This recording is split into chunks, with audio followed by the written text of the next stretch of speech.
Welcome, guys, to How the Frack We Got Here, a show that takes the news and events of the week and try to make sense out of it all. I'm your host, the most Will Buchanan, and on this show, we simply are all about the facts. There are plenty of news stations out there that simply want to do anything short but inform you. Here at How the Frack We Got Here, that's all we believe in. We go up to the left, we go up to the right, we go up to the middle of independence. We go up to all sides because there's more than one side of a story to everything. And you need to know it all in order to actually formulate your own opinion. And that's what we try to do here at How the Frack We Got Here. Thanks for listening, and hold on. It's going to be fun. All right, guys. Today's date, June the 26th, 2024, and this is How the Frack We Got Here. I'm your host, the most Will Buchanan on the Frack We Got Here. We do take the events of the week and try to make sense of it all. Before we do get started, guys, let you know that here on How the Frack We Got Here, we do consider ourselves a reputable podcast, which means we only take sources from places that have award-winning journalism and the actual accolades to prove it. We do not do sensational news like Fox News, News Media, Newsmax, The Blaze, whatever extreme left or extreme right news outlets out there. We don't follow them. We just do the facts, nothing but the facts. At the same time, guys, we do try to watch your language, but sometimes words do fly. At the same time, guys, there may be things that might be shown that might be too graphic for younger viewers. So viewer discretion is advised. Aside from that, welcome. So how do we usually start this? The only way we can start this, that, tomorrow for a lot of us, we're basically going to be watching the debate of, two very old gentlemen. And just 2 days to go now until Donald Trump and Joe Biden face off on a debate stage for the first time in 4 years. The campaigns are already exchanging a few barbs pre-debate. Trump campaign sending out a fundraising email yesterday, making some more unsubstantiated claims about Joe Biden and demanding he be given a drug test before the debate. Trump claiming Biden's confused and, quote, has no idea what's going on. This morning, the Biden campaign released a new ad attacking Trump on his economic policies. Donald Trump loves to attack Joe Biden. Joe Biden. Because he's focused on revenge, and he has no plan to help the middle class. He'd just give more tax cuts to the wealthy. Joe Biden is working every day to make your life more affordable. Joining me now, senior White House correspondent Selena Wang. Selena, the latest 538 polling average shows Biden with a slight lead heading into the debate. How are both candidates preparing? Because it seems like, from what we've heard, it's two different ways. Yeah, Phil, I mean, these two candidates could not be preparing for this in more different ways. For instance, you've got President Biden. He is still hunkering down in Camp David. He is really refining his message, honing in on his attack lines, and doing these full 90-minute mock debates. He's over there with his top advisors, and they're trying to figure out the best ways to hold Trump accountable. They say not just for what he's done, but what he said. We know they're going to be going hard at Trump. The president will be for the overturning of Roe versus Wade, for the abortion restrictions we're seeing across the country, and reminding voters that Trump said he's going to be a dictator on day one. Now, look, the Biden team tells me that they believe American voters just have not really been dialed into this race yet, but that this debate on Thursday is really going to be an inflection point for that, for voters to understand the stakes of this election. Then you've got Trump on the other hand. He's got none of these mock debates. We're finding in these messages. That is not the Trump approach. Instead, he's holding more than a dozen informal policy sessions with allies, friends, and potential VP contenders, Phil. Yeah, I'm curious, when you're talking about the former president's messaging leading into this debate, I mean, as you heard in the introduction to this conversation, on one hand, he says you should drug test the president. He doesn't know where he is. On the other hand, he says, he's a formidable debater. He's changing expectations sort of daily. Yeah, Phil, I mean, I think you really hit the nose on the head, which is that Trump has been all over the map on this issue. For months, he was really lowering expectations of a potential debate with President Biden. He was saying that he's cognitively impaired, made it seem like he couldn't even finish a sentence. But now he's really changed his tune, saying that President Biden is a, quote, worthy debater and that he shouldn't be underestimated. And then over the weekend, the former president suggesting that President Biden is going to be on drugs and, quote, jacked up to prepare for this debate. And all of that, Phil, I think just drives home how Donald Trump is hedging against the possibility if President Biden has a better than expected performance. You also see the former president mocking President Biden for studying this hard, for putting this much effort into preparation. Donald Trump really trying to drive the contrast that he doesn't need to prepare. He's out there rallying. He's already prepared. But I'm told from sources sources close to the Biden team that Donald Trump is preparing more than he's letting on, and they're expected to see a more disciplined version of Trump. Yeah, this is going to be quite a moment in time in our political team, of course. No, it's going to be a shit show. And I'm trying to be as nice as humanly possible when I say that. It's a shit show. Trump is not prepared because con men don't prepare. Con men show up, say some nice things, and then at the same time, they try to, gladly try to make you give money without making you feel bad about yourselves. I like what Trump is doing now at his rallies. He's making fun of Biden for studying because, every presidential candidate has had a study/debate sessions, multiple ones before every presidential debate. I mean, God forbid if someone should do a Google search and go back to the first time Trump debated Hillary and how that one went. Of the United States. Mr. Trump, at the last debate, you said your talk about grabbing women was just that, talk, and that you'd never actually done it. And since then, as we all know, 9 women have come forward and said that you either groped them or kissed them without their consent. Why would so many different women from so many different circumstances over so many different years, why would they all in this last couple of weeks make up, you deny this, why would they all make up these stories? And since this is a question for both of you, Secretary Clinton, Mr. Trump says what your husband did and that you defended was even worse. Mr. Trump, you go first. Well, first of all, those stories have been largely debunked. Those people, I don't know those people. I have a feeling how they came. I believe it was her campaign that did it. Just like if you look at what came out today on the clips, where I was wondering what happened with my rally in Chicago and other rallies where we had such violence. She's the one in Obama that caused the violence. They hired people, they paid them $1,500, and they're on tape saying, be violent, cause fights, do bad things. I would say the only way, because those stories are all totally false. I have to say that. And I didn't even apologize to my wife, who's sitting right here, because I didn't do anything. I didn't know any of these women. I didn't see these women. These women, the woman on the plane, the woman, I think they want either fame or her campaign did it. And I think it's her campaign, because what I saw, what they did, which is a criminal act, by the way, where they're telling people to go out and start fistfights and start violence. And I'll tell you what, in particular in Chicago, people were hurt and people could have been killed in that riot. And that was now all on tape, started by her. I believe, Chris, that she got these people to step forward. If it wasn't, they get their 10 minutes of fame. But they were all it was all fiction. It was lies and it was fiction. Well, Secretary Clinton. At the last debate, we heard Donald talking about what he did to women. And after that, a number of women have come forward saying that's exactly what he did to them. Now, what was his response? Well, he held a number of big rallies where he said that he could not possibly have done those things to those women because they were not attractive enough for I did not them say to be that. assaulted. I did not say that. In fact, he went on to say... Her 2 minutes, sir, her 2 minutes. But did not say that. It's her 2 minutes. He went on to say, look at her. I don't think so.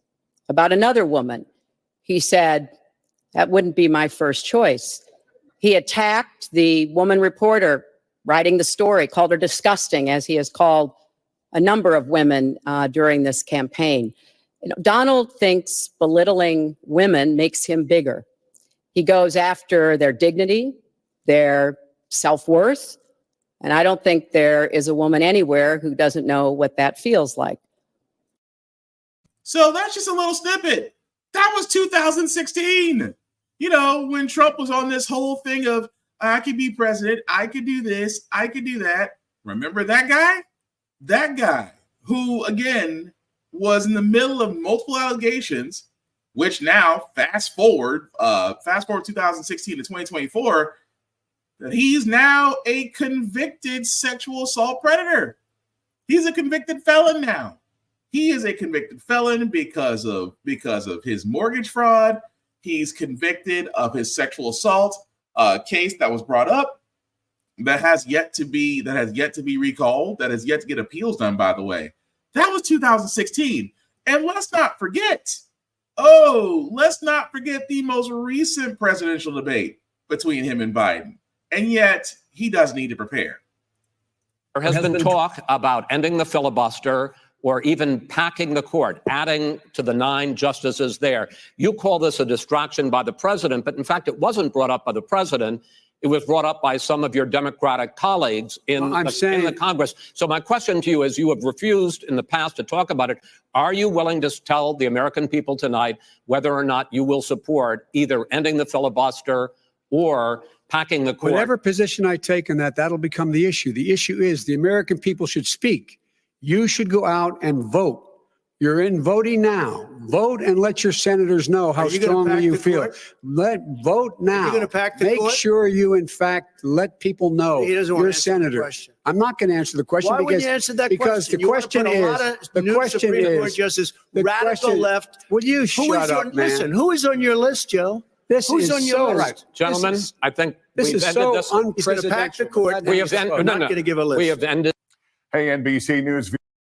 So again, literally, for a guy who's going to call Biden old or say he's not focused or he's going to destroy him in the debates, I just showed 2 clips. One where Hillary Clinton back in 2016 literally called everything that was going to happen to Trump. And then the presidential debate with then Biden, where he just wanted to accost him.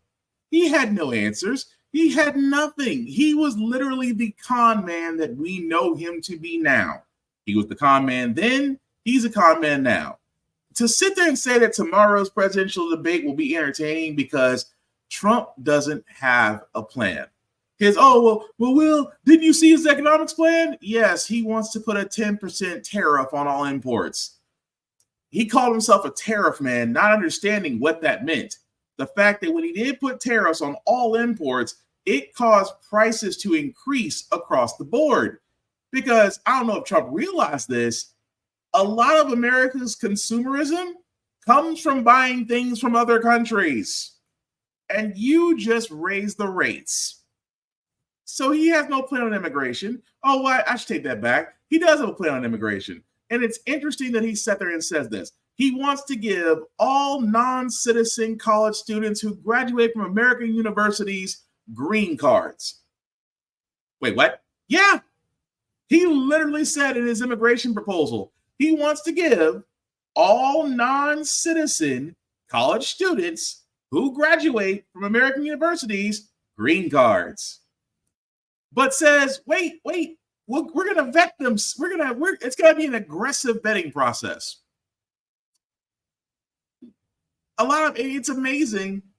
His cult eats it up. But that's his immigration economic policies. Here's the thing that's the scary part about it. The scary part about it is just the fact of the matter, this man has no plan. He wants to do what he's basically trying to get out of his own cases, which one of them we're going to talk about very soon. He's trying to avoid jail. That's priority number 1. But he wants to be president back so bad. And you have a lot of disillusioned, lack of education individuals who just see Trump as this wet dream that they love. And they say, well, it was better when he was president. No, it wasn't. Because you know what happened when he was president? Russia laughed at us. China mocked us. At the same time, he pulled us out of the Paris Accords. He almost successfully got us out of. He almost pulled us out of NATO if he had the ability to do so. But at the same time, this is the man that's going to go in front of the American public tomorrow evening, and he is going to, for lack of better words, bullshit his entire proposal. He is going to basically attack Biden, call him old, call him fragile, say that he stutters, that he can't perform. He's going to do his greatest hits, because that's what con men do. Con men don't do anything outside of that. But the rules of the debate, and this is the thing I'm going to get at too. The rules of the debate don't make any sense. The rules of the debates are simple. Of course, coin flip determines who goes first. Now they're saying that mics will be muted when the person who does have the time to talk, that will allow me to talk. The person who doesn't have that time, or the time has passed, will be muted. You should have been doing that from Jump Street. But here's the one thing about debates I wish they would do. That this journalist out of Colorado, Kyle Clark, what he did with the Colorado GOP primary should be exactly how every debate should go from now on. Clear, Ms. Boebert, you blame Republican voters for the fact that you nearly lost a safe seat and not your own conduct. You didn't make any attempt to answer the actual question, which is who should be doing this? It would be an unprecedented government action. Who should go into Windsor or to Parker? If the federal government, when you say federal agents, do you mean just Border Patrol, just ICE? Or are you talking about National Guard, whatever it takes that you wanted? No, I so did get a full House vote, and it was. I apologize. This is going to be a long evening if you speak over the facts. Okay. Right. Have any evidence to support that? Because law enforcement has not put that forward. I'm just curious where you're getting that causation about it. How would that work if the National Guard or the military were to come into Douglas County where you live and start rounding people up? It's Mr. Holtorf, you've been interrupting people constantly. I would ask you to stop. Ms. Flora, could you please answer the question? Yes. Bringing an out-of-state National Guardsman or the U.S. military in Douglas County, do you feel like that would work? Not into Douglas County. Move on. The question was about the actual work of rounding people up in Douglas County. But we took a couple tries at that. Ms. Boebert, this session of Congress is on track to be one of the least productive in history in terms of the bills passed. Your Republican House colleague Andy Biggs said, "We have nothing to go out there and campaign on." Another House Republican, Chip Roy, said the Republican majority does not have one material, meaningful, significant accomplishment. That's what the Republicans are saying. What has the Republican majority in the House done about the price of groceries? What we need to do to begin and how does that impact food prices? I'm sorry, I'm just trying to clarify. When we are selling our resources. Opportunity, if you would like to answer his question, which is the number of bills you've prime sponsored that have been signed by the president. So my Pueblo Jobs Act has been signed into law. A number, please. That is one. Got it. If parents were to take your advice seriously and pull all the kids out of public schools, what would America without a public education system look like? Okay, I was hopeful for an answer about what would happen if folks followed your advice and pulled all the kids out of public schools, but we'll leave that for another conversation. You resigned your position as House Minority Leader after your drunk driving arrest surfaced this year. And my question is not about what you did while drunk, which for anybody who missed it was speeding up I-25 at 90 miles per hour so fast a trooper thought that you were trying to race him. Then you reached for your gun during the traffic stop. You asked the trooper to call the State Patrol's lobbyist. Then you asked him to keep the arrest out of the media. My question to you is about what you did while sober. You did not disclose your drunk driving arrest to your Republican colleagues when they were considering you for leader and electing you. Yeah. What does that tell voters about your judgment? Mistake not to tell your colleagues when they were considering you for leader, knowing that you had something so big and embarrassing in your recent past? Yeah. It was about the softest reference that he could have made, but do you want to talk about the theater thing? Sure. So, Kyle, my legislative record we're not going to do that. You had plenty of time to answer the question. You chose not to. That's fine. I just want to make sure. And you have apologized for the theater incident. I certainly have. And I just want to make sure. Did you apologize for the behavior that went on with you and your date or the vaping, Kyle, or did you apologize for lying to voters about what you did that night and the disrespect that you showed to service workers that night? What specifically were you apologizing? I don't believe there was disrespect. There were things that were absolutely taken out of context. There's video of your interactions with service workers. I'm asking. Right. Are you apologizing for the lying to voters that I flipped someone off, and I did not. So I mean, I think it's been very mischaracterized. I'm apologizing for you, Kyle Clark, getting footage and releasing that. And people seeing this in a very private moment. Certainly. It was very important to figure out whether you were telling the truth you just had an or whether a interview public recently with agency was lying about your conduct. You just had an interview with CityCast Denver, and you were saying how disgusting it is to record someone without their knowledge. Let's talk about the use of earmarks in Congress. You did that very same thing and released it to the world. Members request funding for pet projects. That's what an earmark is. And some Republicans have rejected that process as like wasteful and corrupt and that kind of thing. Colorado's Republican Congressman, former Ken Buck, did not participate in earmarks. Retiring Republican Congressman Doug Lamborn did not use earmarks. Ms. Boebert, when you were elected to Congress, you said that earmarks were wasteful. You said they foster corruption. You said they're a way to buy votes. And then you decided to start using them too. Ms. Boebert, you've repeatedly taken credit for projects in Colorado that you asked for funding for, but then you voted against the bill in the end. Bridge over the Roaring Fork River in Glenwood Springs, water treatment plant in Gunnison, I-70 interchange in Grand Junction. You're able to vote no and get the praise for voting no because you know that there are enough other Republicans who are willing to vote for those bills so they'll pass. My question for you is this, and just a short answer, it truly is a yes or no question. if you were the deciding vote, would you still have voted no and killed all of those projects in Colorado that you now take credit for? Yes, and I would have worked for a Thank you very much process. I would have worked for a process. You told a State House colleague who had lost his son in the Aurora Theater shooting that he needed to let go of his son's murder. You called a legislator of color buckwheat during a floor debate. You suggested that people with disabilities are like people who took the risk of running with the bulls in Pamplona. And you suggested that Miss Boebert dresses like a prostitute. Do you regret saying any of those things? And why do you talk to people like that? I ask a question, you please answer. allow me to finish. Let me just ask you. The question was, do you regret saying any of those things? And why do you speak to people that way? Woo!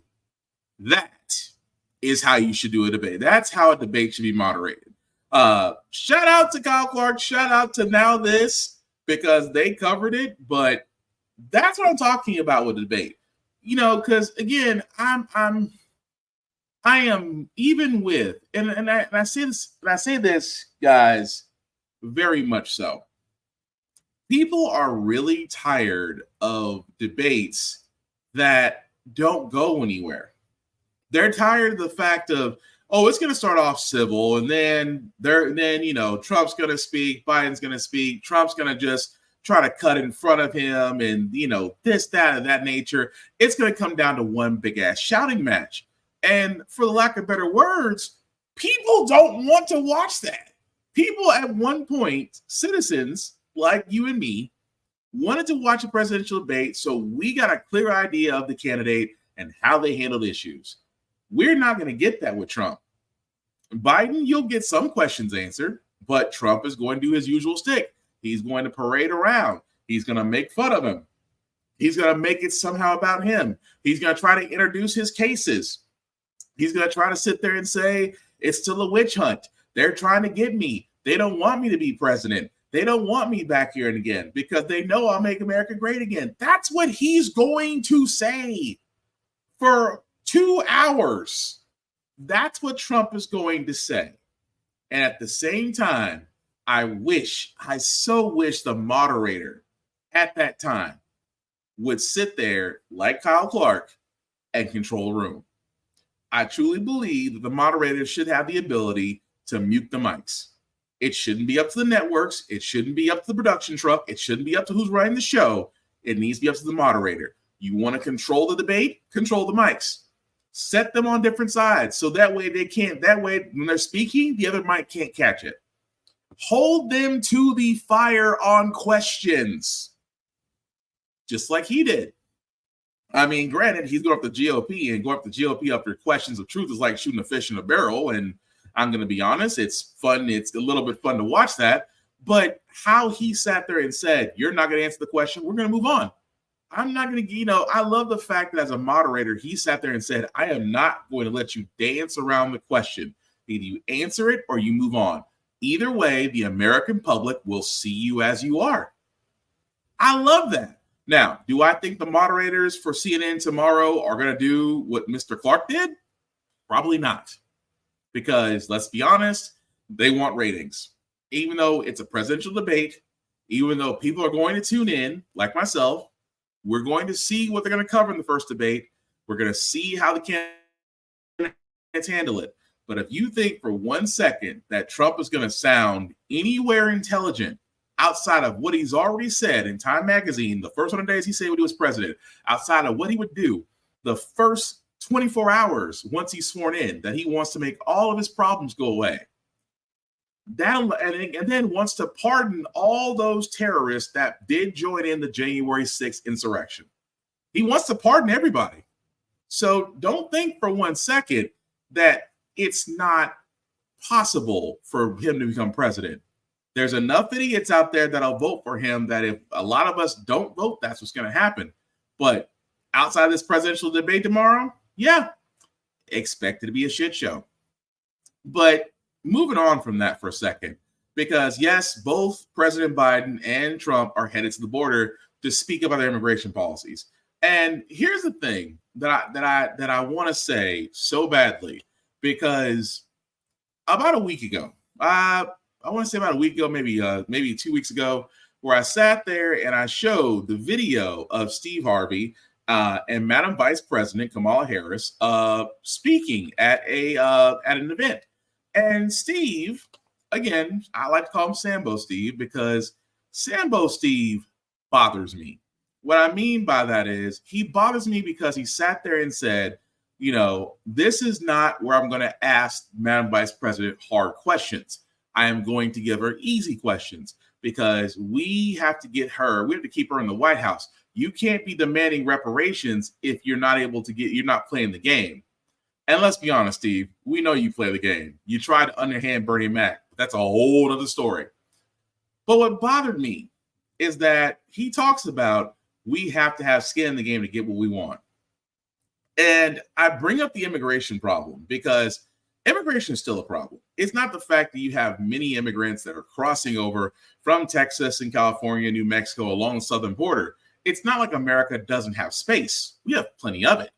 The problem with the immigration system is it remains broken and it will never be fixed because as much as the Democrats try to introduce some sort of plan, the GOP will shoot it down. They always shoot it down. The GOP hasn't introduced an immigration plan since Reagan. That's just being honest. Think about that. Since Reagan, the GOP, the Republicans, have never introduced an immigration plan since Reagan. Whereas the Democrats, and again, I'm not trying to blow smoke up the Democrats' ass, they have submitted multiple immigration reform ideas to fix the broken system. DACA, Dreamers, they've tried. Now, has it ever gotten over the fence? No. The GOP has blocked ever since because they complain about the problem, but don't give a solution because the problem gets attention and the problem gets donors and the problem gets money for them to keep complaining about the problem because they drive the fear that America will look very differently in the next decade or so and it won't be white. Even though as things are going on right now in the next decade or so, regardless of what they try to do, America, the face of America will not be white. And yes, it is scary for those who are racist and bigots and zealous. That's what's scary for them. So it's amazing to me. Now you're probably asking yourself, why am I talking about this? I'm talking about this because out of what Sambo Steve talked about, where it says, I'm tired of, people always saying, what's the president done for us? What's the president done for black people? What are they going to do to get my vote? Well, let's play a little devil's advocate. Let's play a little devil's advocate, if you will. Why else would the president and why else would the next Republican presidential candidate head to the border? Because you have two large voting bodies there, potential voters, that basically will either A, vote for you, or B, vote for the other guy, or C, do nothing. A lot of white folks are watching to see what Trump and Biden do. A lot of Latino individuals who are registered voters are also watching to see what Biden or Trump do.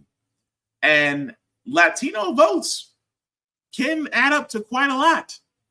And we've already seen that if Latinos are not, if those same individuals, those same ethnic groups are not voting for one, you can be damn sure they're voting for the other. And don't put it past you that Latinos will not vote for Trump. Don't believe me? Look at Florida. That alone tells you everything.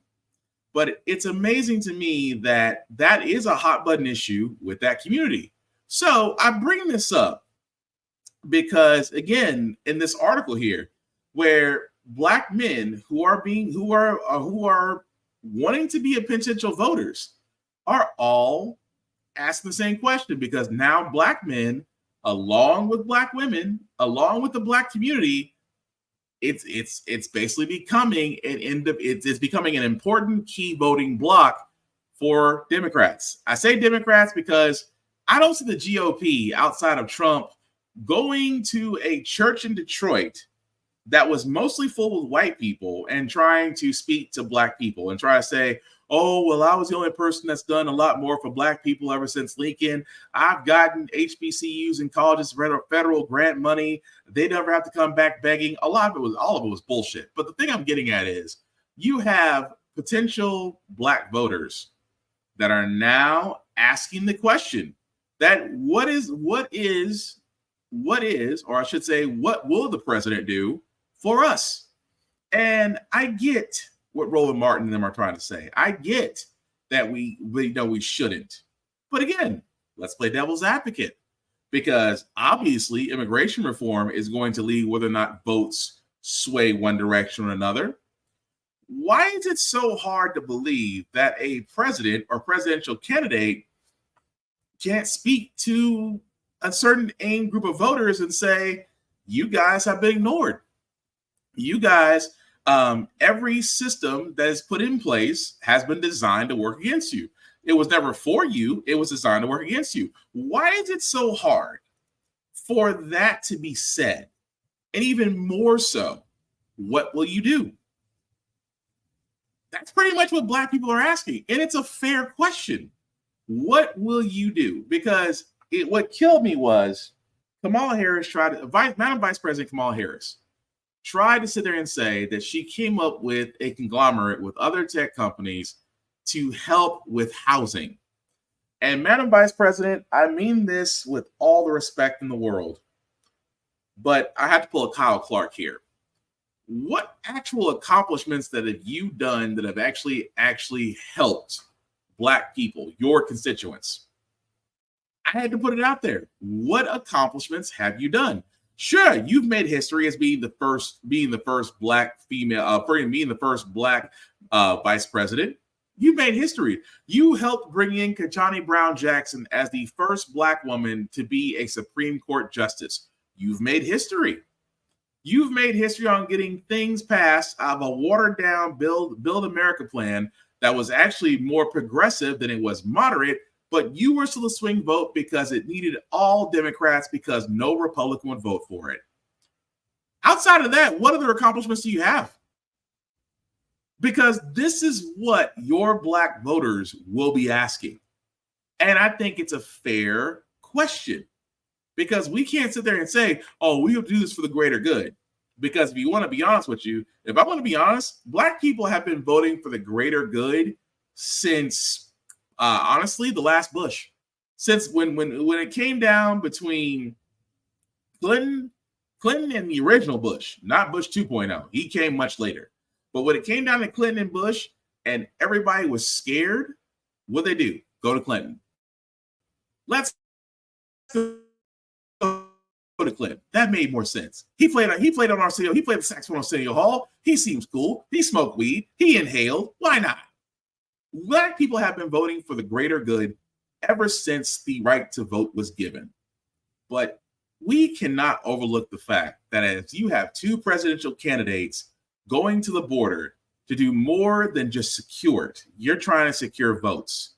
You're basically needing to do the same for every constituent, because as we vote for you, yes, we're going to know what you want to do for us. And we should not feel ashamed as Black folks to sit there and say, yes, we want to know what you're going to do for us. Because here's the crazy part. Now, and I bring this up before I move on to the next subject, because remember the Fearless Fund? You know, the fund that only issued grants to only Black women entrepreneurs, and that a white man said that, hey, this is discrimination. How dare this group of Black women who have funds give their funds to only other Black women who want to be business owners? And yet now the court blocks them from issuing grants, and that's still going on. Again, the Fearless Fund, right? Just a couple of days ago, the Small Business Administration offers $30 million in grant funding to women business centers. This includes a variety of projects, including funding to open a center in the U.S. Virgin Islands.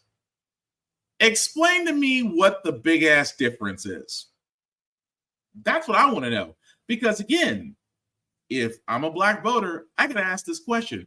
How come a small conglomerate of wealthy Black women who only want to uplift and empower other Black women to become entrepreneurs get shut down because of their exclusivity, but yet the Small Business Administration can offer a $30 million grant to women business centers and nobody bats an eye?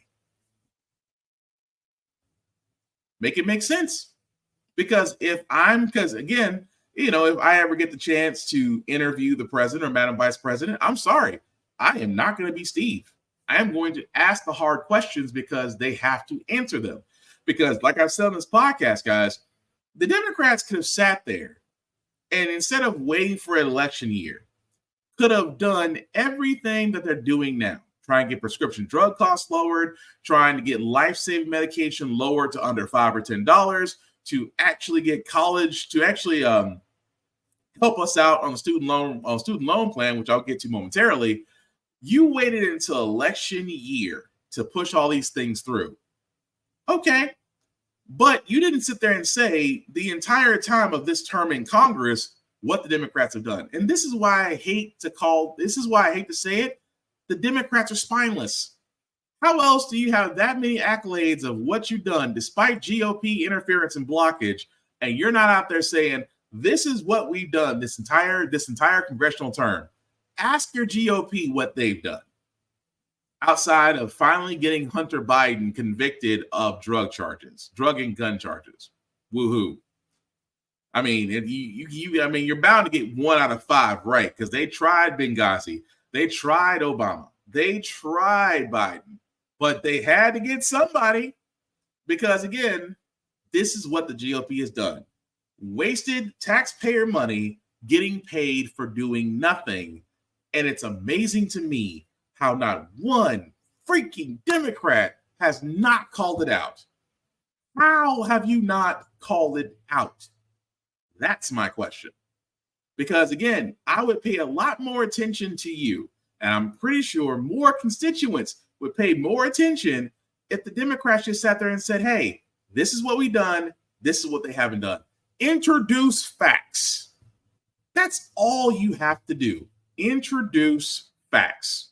If you introduce facts, nobody questions it, except Trump, because, he hates facts. But moving on, guys, like I said, I talked about Biden's student loan plan. There was a SAVE plan that the courts are halting again. Now, I know what you're thinking. 2 federal courts in Kansas and Missouri are the ones halting the plan because they're saying the same thing that was said before. The president does not have the ability to forgive student loans.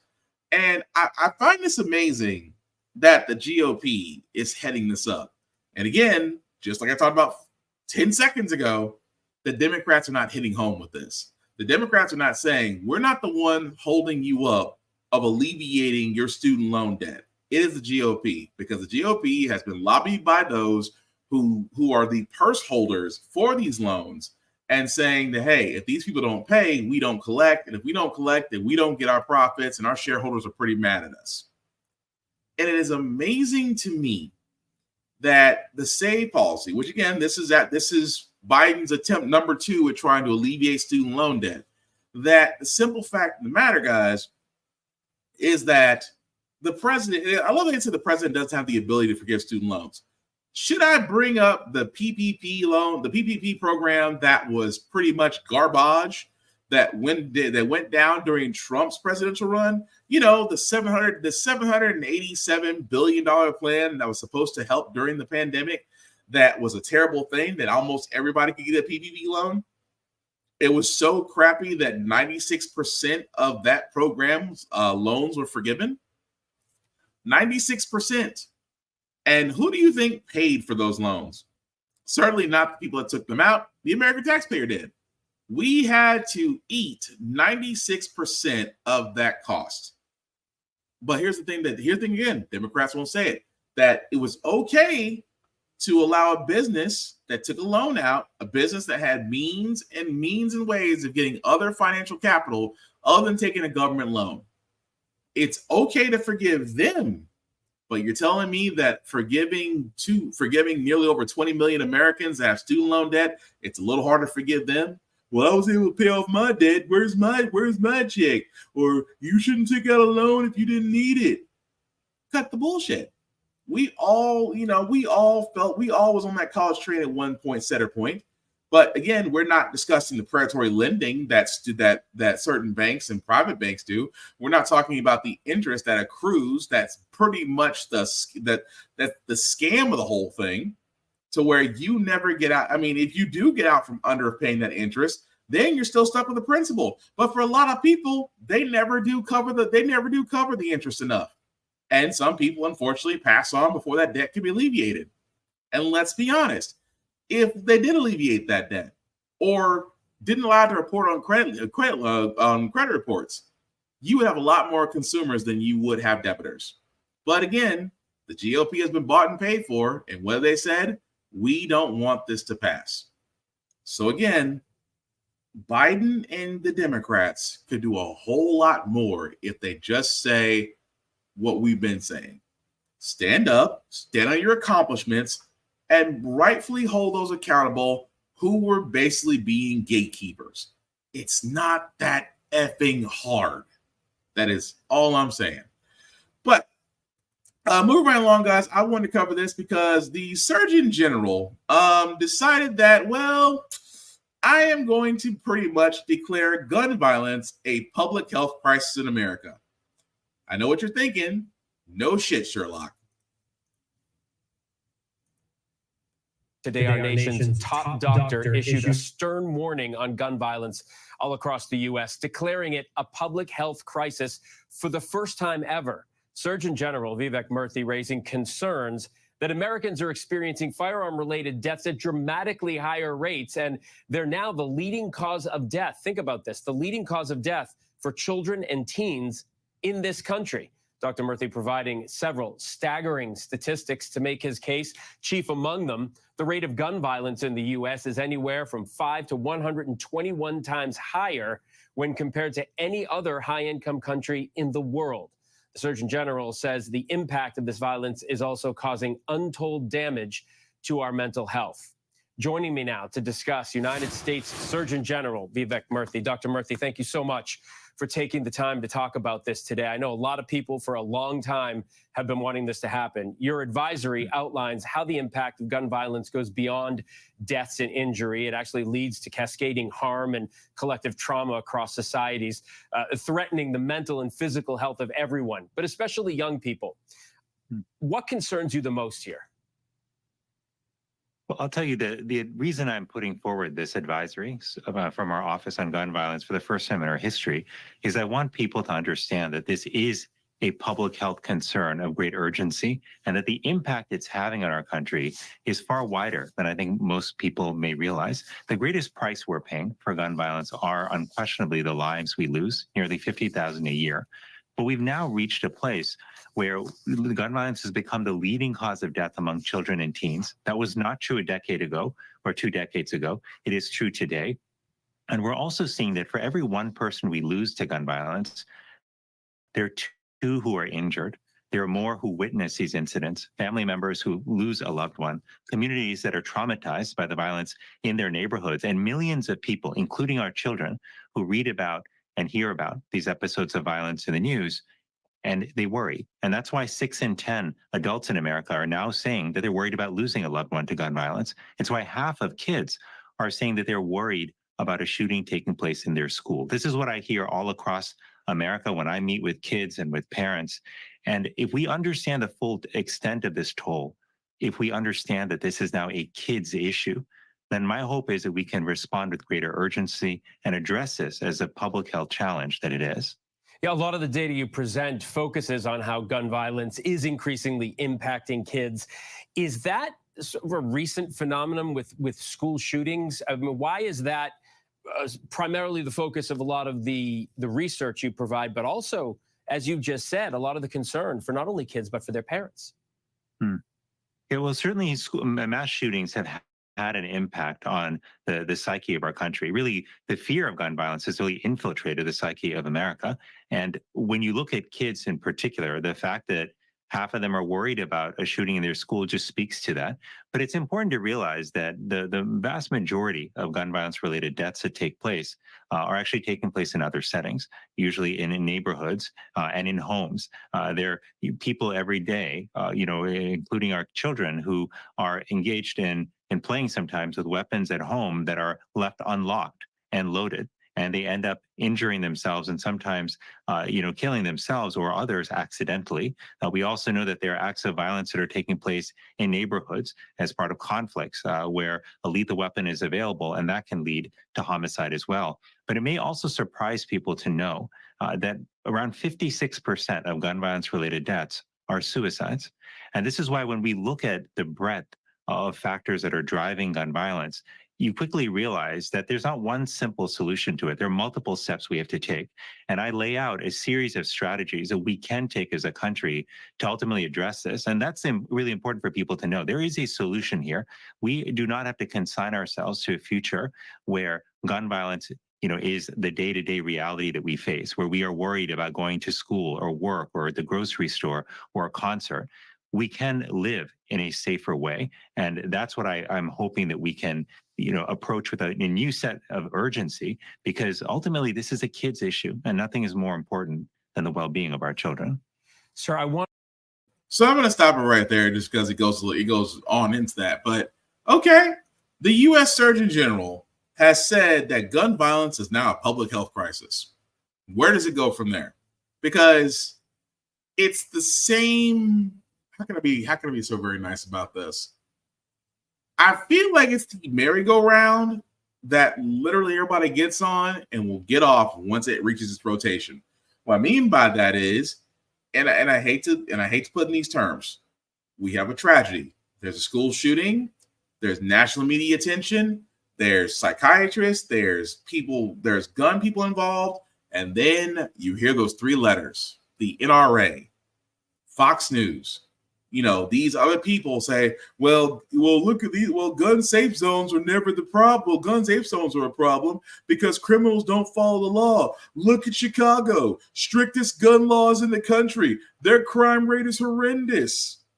Taking away our guns is not going to solve the gun problem in America. You know what's going to solve the gun problem in America? Training our children. Our kids used to go to school with rifles in the back of their trucks. That's how they sound.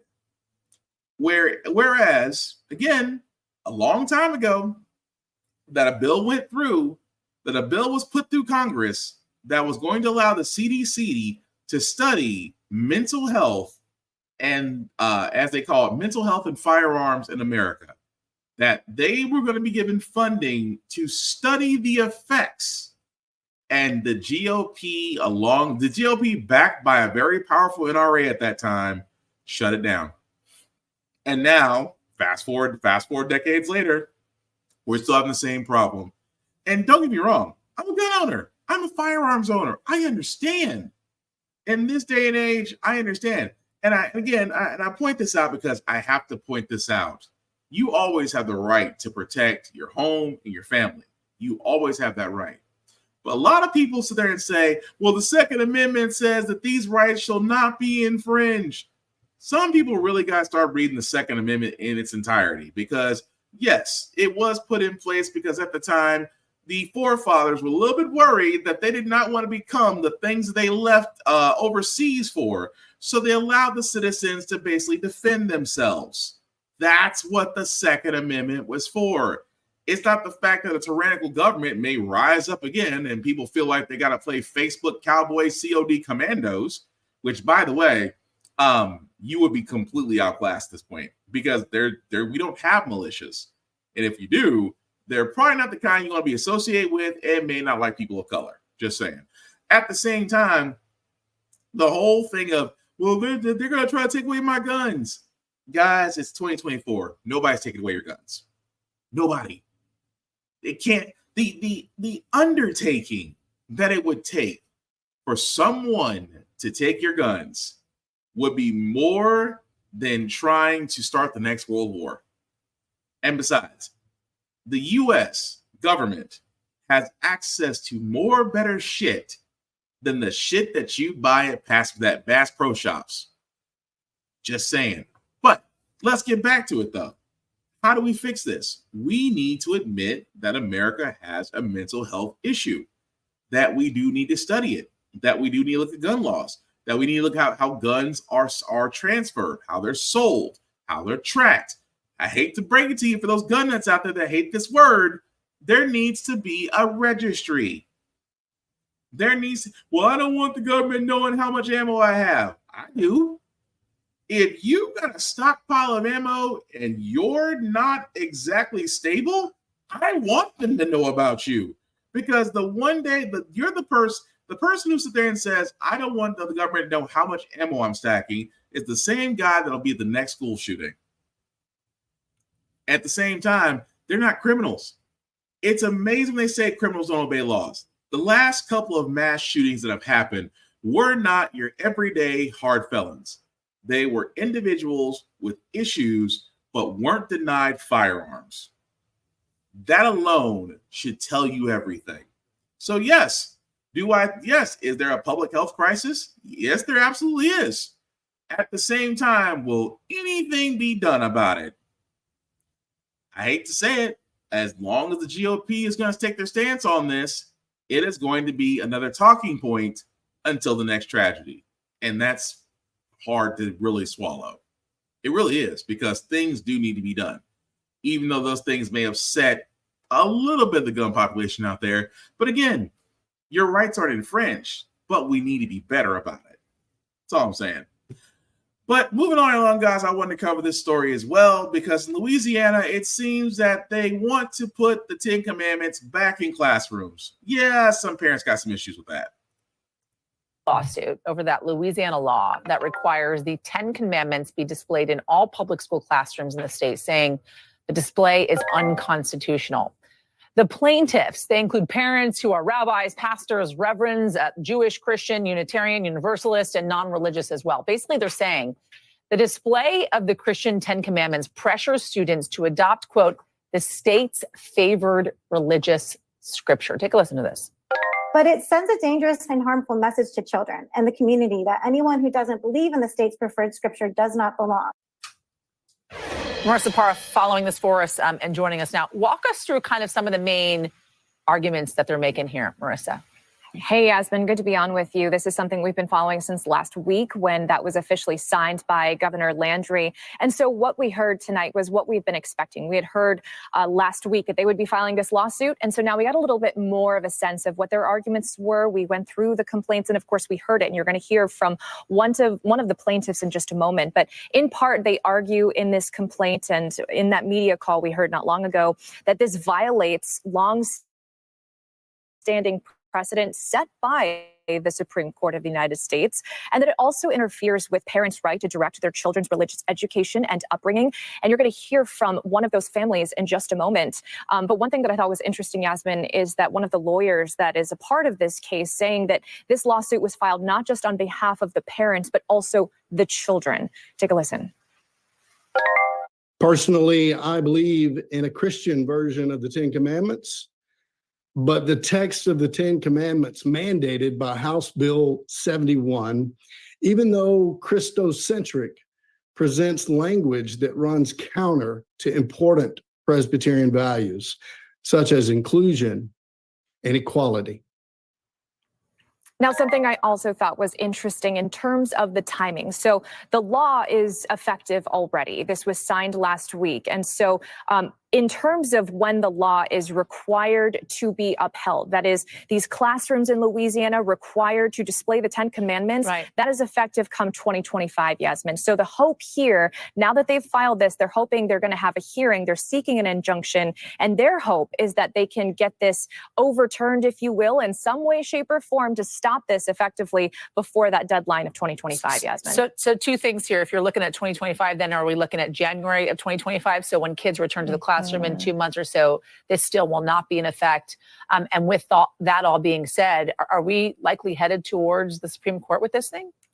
Great questions and important ones. So you could absolutely see classrooms before 2025 implementing this, but it is not required until the start of 2025. So the idea being you can have classrooms without it at the start of winter break in December, but by the time they return, if everything remains as it is exactly right now, Yasmin, they would be required. All of those public classrooms would be required to display the 10 Commandments on some sort of large poster-sized display. And then regarding the Supreme Court of the United States, it's another important thing here. We talked about that precedent that was set roughly 40 years ago, Stone versus Graham in Kentucky. And so what we could see this rise to the level of Supreme Court. And the idea here is that this is a violation of the precedent that was set. And so there is some thought that maybe this in general was, signed with the hope of it rising to the Supreme Court. And this is a conservative Supreme Court. So there is some question as to how that would go if it rises to the level. And of course, we will stay on top of it every step of the way, Yasmin. So yeah, long story short, parents are suing because, well, what is the whole point of having the separation of church and state if you're just going to insert church back in the state? Yes, the 10 Commandments can be seen as offensive to those that might not be of the Christian nature, although it is public school. Theology has no place in public school. And yet, Louisiana feels like we need to bring Christ back into the classroom. I hate to bring this all back to voting, but do you see why I keep saying voting is important? Because those religious nuts got elected. Those on the crazy side got elected. And those that are put in place are the same ones that'll turn around and institute policies just like this.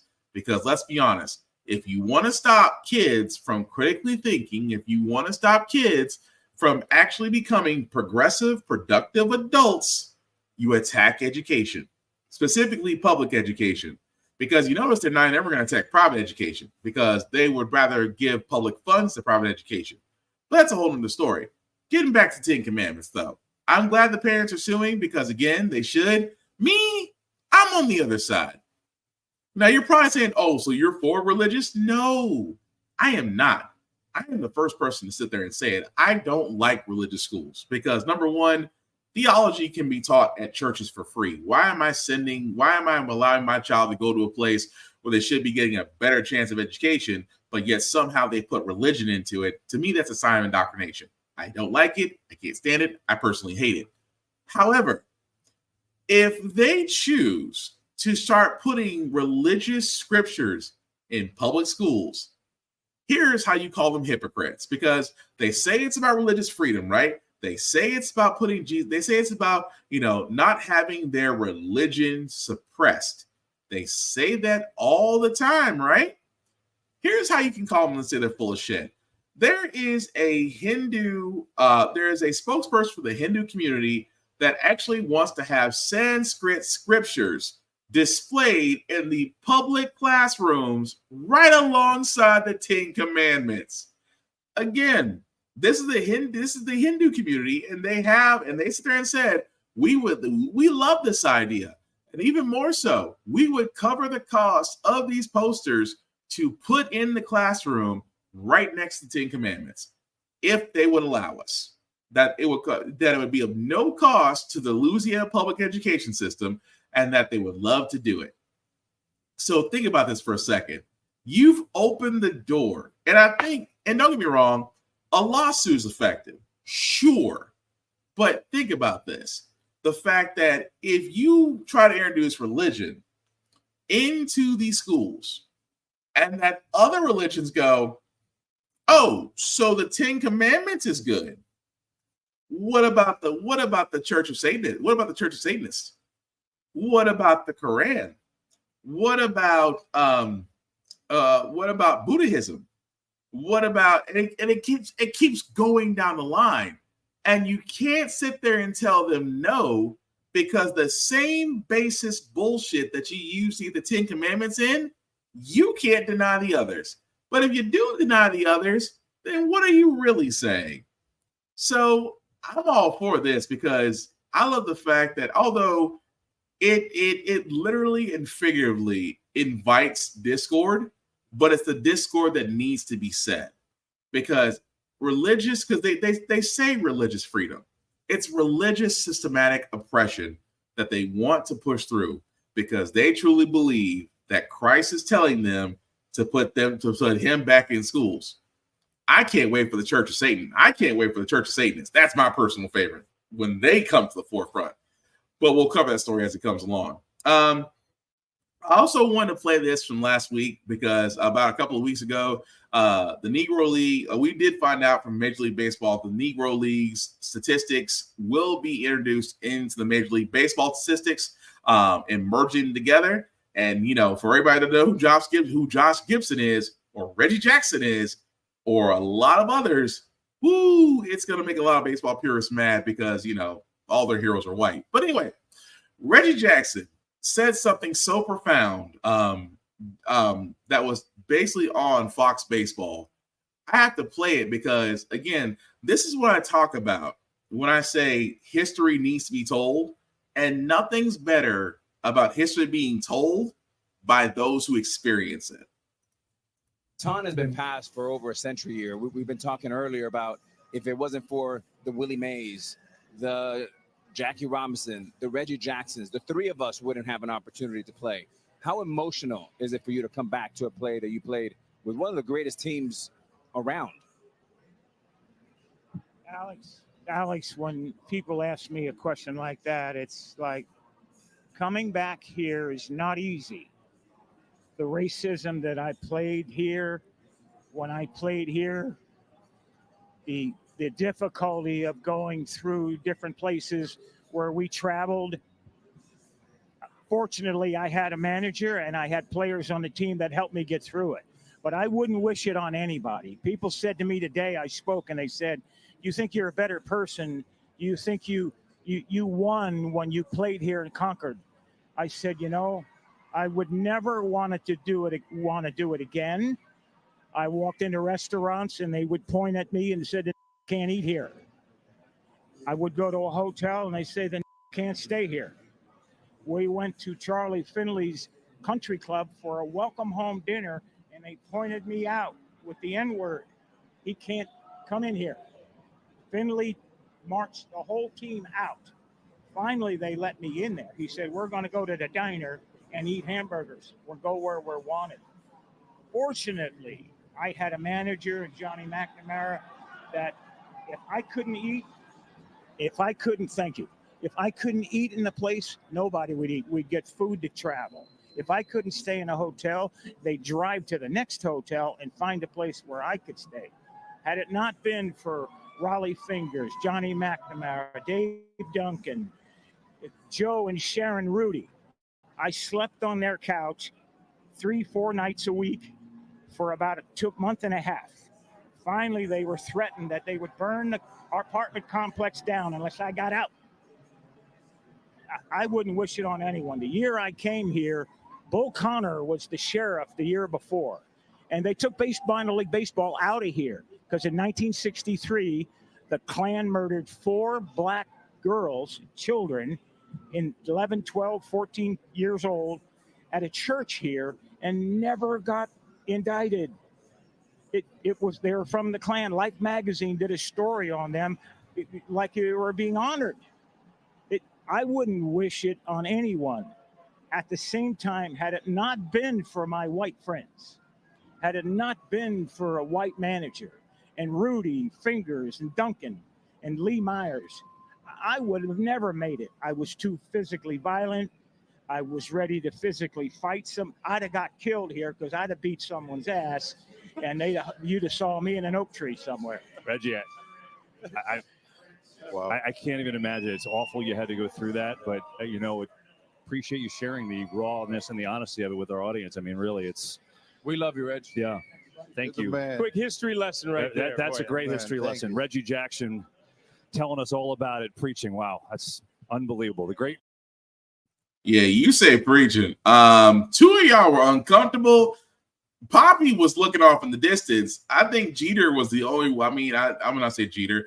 Alex Rodriguez was probably the only guy that's looking at him and like, say it all. And again, you can't argue that. I mean, these are guys that, along with him, Jackie Robinson, you can go down the list. And what Reggie Jackson said it was, he said, "I wouldn't wish this on anybody as far as what they're doing." And that alone screams volumes right there that you have to talk about the history, not just in baseball, but in U.S. America has a fracked up history, really. And the fact they try to cover it up, they try to make it seem blue sky, like America, America never had a slip up. America's had plenty of slip ups and falls and crashes and horrible things that were done. And thank goodness for shows like Lovecraft Country. Thank goodness for artists out there who are simply using their craft to sprinkle in a little bit of history. Because like I tell people about Lovecraft Country, it's like a lot of people did not know that Tulsa Massacre was real, about Lanier Lake, about sundown towns, about other towns that were raided, not just Tulsa. And again, it's amazing. Like, again, if you follow my podcast, I talked about the last resident, the last living descendants of the Tulsa Massacre. You know, the massacre that we all know, where a mob of white people decided to burn down a prominent black town. The last surviving residents were just denied by the Supreme Court for a case of reparations. Literally the clearest case of reparations out there, and the Supreme Court denied it. So yes, it's a little hard.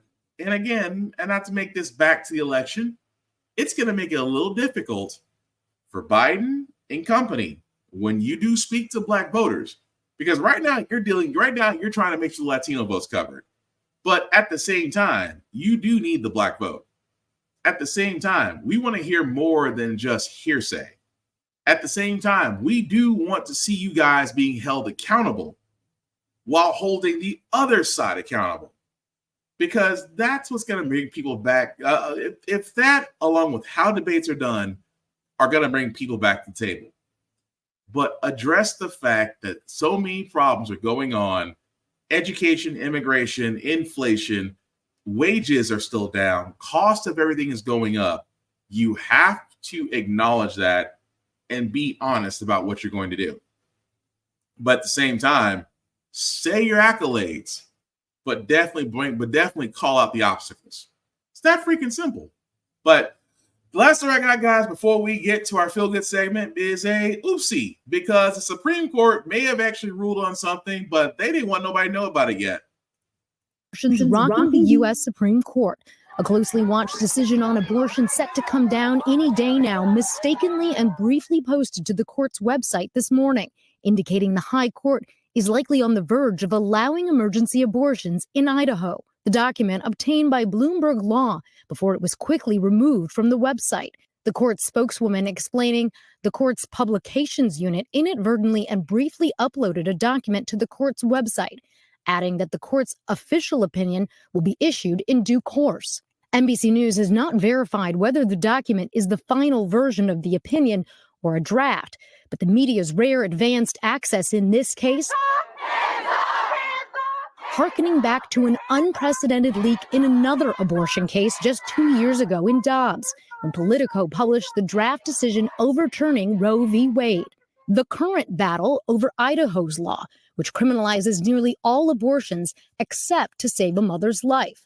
The Biden administration sued the state, arguing that abortion ban directly conflicts with a federal law requiring hospitals that receive federal funding provide abortions to women facing health emergencies, even if not on the brink of death. That conflict, doctors say, puts them in a dangerous bind. It's a really heavy burden to carry, to have the 5 years of potential incarceration to take care of your patients. The document, posted today and later published by Bloomberg in full, includes an unsigned opinion from the court punting on the ultimate dispute for now, sending it back to the lower court, which means women in Idaho will be able to obtain emergency abortions while the lawsuit continues to play out.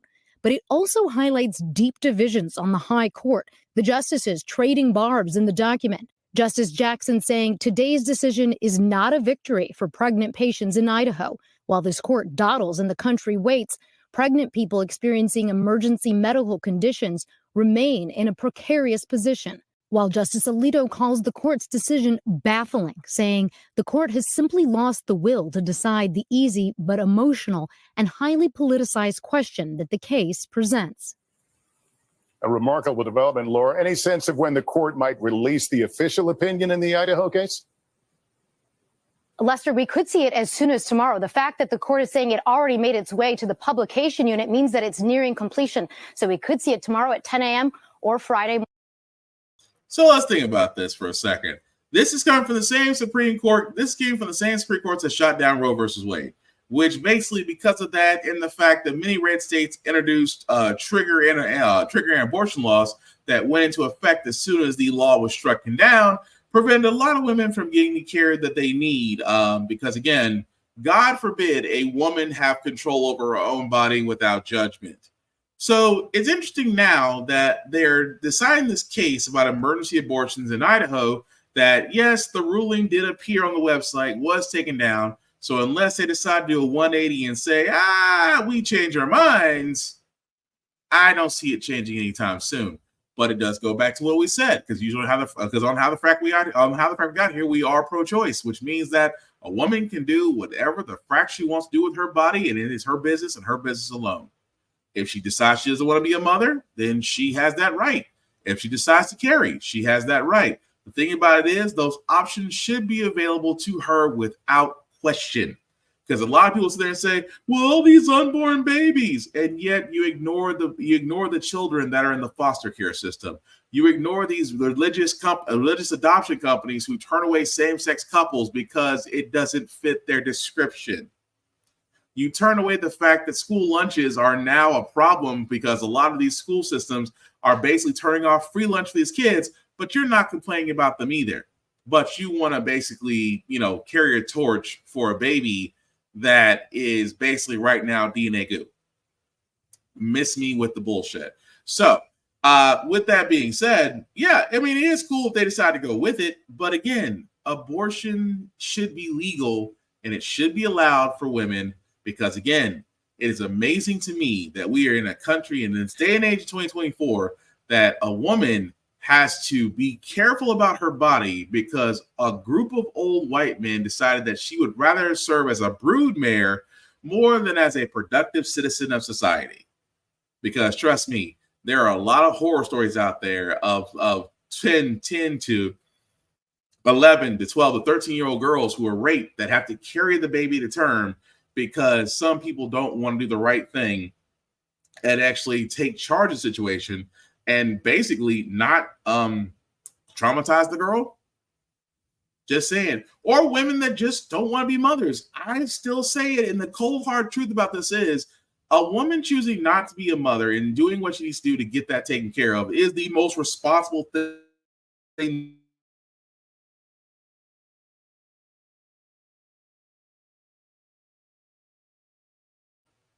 That's irresponsible. But I digress, as we will simply follow out and see what happens from there. I think we may have dropped out for a second because I guess I must be getting too real. Because when you get too real, they start cutting you off. It lets you know Big Bird's always watching. But anyway, we're gonna get to our feel good segment, guys. Because usually on the Frack We Got Here, we usually cover a lot of things that are doom and gloom. Sometimes make you use your faith in humanity. But hey, it's Wednesday, hump day. Tomorrow is Friday, which is Thursday. We will leave you guys out some good vibrations, especially with the Olympics, Paris 2024. And I always want to cover this story because I think this young woman literally got a bad rap, because all she did was smoke a little weed that prevented her from being in the Olympics from being in the Olympics last time. But now she's definitely on her way. This morning, more Olympic dreams are coming true. At the U.S. Olympic track and field trials in Oregon overnight, sprinting sensation Sha'Carri Richardson flew to victory in the women's 100-meter. Sha'Carri Richardson, 10:70, setting the world's fastest time this year and racing her way to Paris. I cannot wait to go to Paris and represent. The win marks a second chance for the 24-year-old Dallas native who was Tokyo-bound in 2021 before testing positive for THC, chemical found in cannabis. Richardson then missed the Tokyo Games. Every chapter I've been through in my life designed to prepare me for this moment. Take your mark. And in the pool Saturday night, Katie Ledecky swam to another trials win in the women's 800-meter freestyle. Ledecky is going to defend her Olympic gold in Paris. As Caleb Dressel claimed his latest victory in the men's 100-meter butterfly. Dressel looking good again for the second straight night. It's tough making it through the trials. This is more nerve-wracking than the Olympics.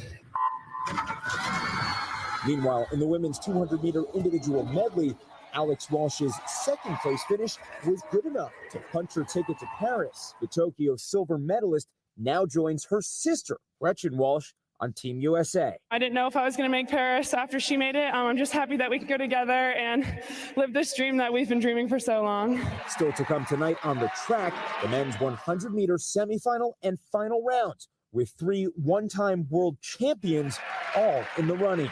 Noah Lyles, the defending 100-meter world champion, easily qualifying for the men's semifinals overnight. I'm glad to be happy. I'm glad to be out here. I'm glad to be racing and feeling like myself.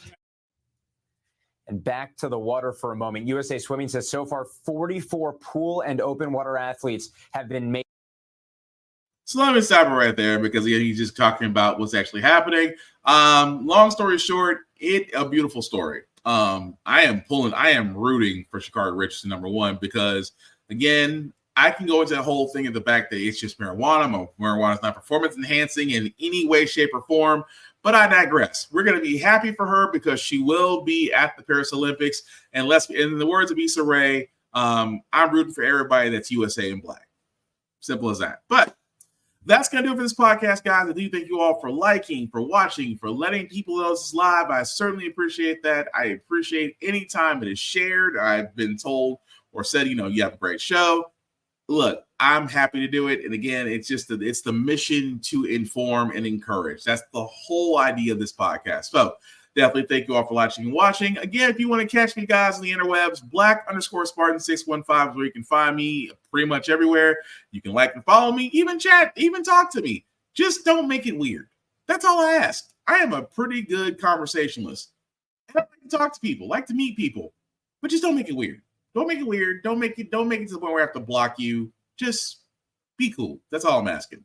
But yes, definitely check me out, Black_Spartan615. Like, share, and follow. I cannot stress this enough, guys, because my friend at Navy at BlurryCon Speaks says it all the time. A like, a share, and follow costs nothing, but it means the world if you do it. Also, at the same time, guys, the banner at the bottom, I'll make that a little bit bigger for you guys to see. If you copy and paste that link into your browser, it'll take you to my link tree. That's the YouTube and Facebook groups for all of my podcasts. How the Frack We Got Here, Get Bit Podcast. Definitely check them out. Again, like, share, follow, make them big. I'm trying to make them grow. I really do believe in the mission behind these podcasts. So hopefully, guys, you'll do the same. Also, check out blurstation.com. I have been talking about this along with some of my other colleagues. This is our Hulu. This is our Amazon, except the fact that content never disappears. It is $10.99. It is $10.99 a month. Again, guys, you can get movies, television shows, anime, manga, art. It has it all. And it's where we can be ourselves for nerds and blurs and people of color. So if you do decide to join, guys, please hit the join now button. Once you hit the join now button, if you'll go to the Blurred's Eye View Affinity membership, and from there, if you'll select me, Black Spartan, I would certainly appreciate it. As you can see, guys, $10.99 a month allows you access to Blur Station. You can't beat that with a stick. After 36 months of paying $10.99 a month, guys, you do have the ability to own a piece of Blur Station. And it's very unheard of without doing very little that you get to own a piece of a news media conglomerate. Also, if you are a POC content creator and you want to see about your stuff getting shown on Blur Station, you do have to join first. From there, you can speak to people behind the curtains, and hopefully your content will be displayed there. You get to own that content 100%. You just have to, they just want a piece of distribution. And again, guys, that is not bad at all. And aside from me, guys, of course, you can find this podcast where a podcast can be heard or seen. You can definitely check us out on Always Record TV, whether it's online or through Google or the Roku app. Definitely check us out there because, again, you get to see my handsome mug and all of my episodes there for How the Frack We Got Here. And again, anywhere a podcast can be seen or heard is definitely where you can find us. That being said, guys, again, as you're going to see tomorrow, the presidential debates are going to happen. We are getting ever so closer to voting who will be the next president. I cannot stress this enough. Not just the presidential debates, but the others in your local city and state. If they're having elections, guys, get to know the candidates. Press them for the issues. Because, again, for a lot of people in my home state of Tennessee are finding out, we need to be very mindful of who we send to represent us in the state legislature. Because right now, outside of a handful of people doing great work, there are a whole bunch of idiots like Sexton who are basically making it harder for constituents in Tennessee to actually have a decent living. So again, get to know your candidates, press them on the issues. And if you yourself feel like you would make a good public servant, whether you want to serve locally or statewide, definitely check out plenty of sites. And I'm going to actually start doing that. I'm actually going to start bringing up sites to where if you are interested, you can check out this site, as it can help you as far as how you can sign up, how you can run for office, and go from there. Because again, the whole mission of this, guys, is to really be informed. Not only be informed, but to act. We can no longer sit there and hope somebody else gets it right.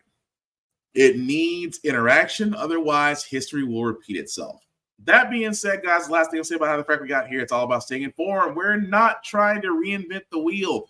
We are simply giving you all the information allow you to make up your own mind. But we do provide a logical perspective that goes along with it. We do better as a society once we're informed. We're progressive. We move forward. We try to right the wrongs of our past by making decisions now that we should have done back then.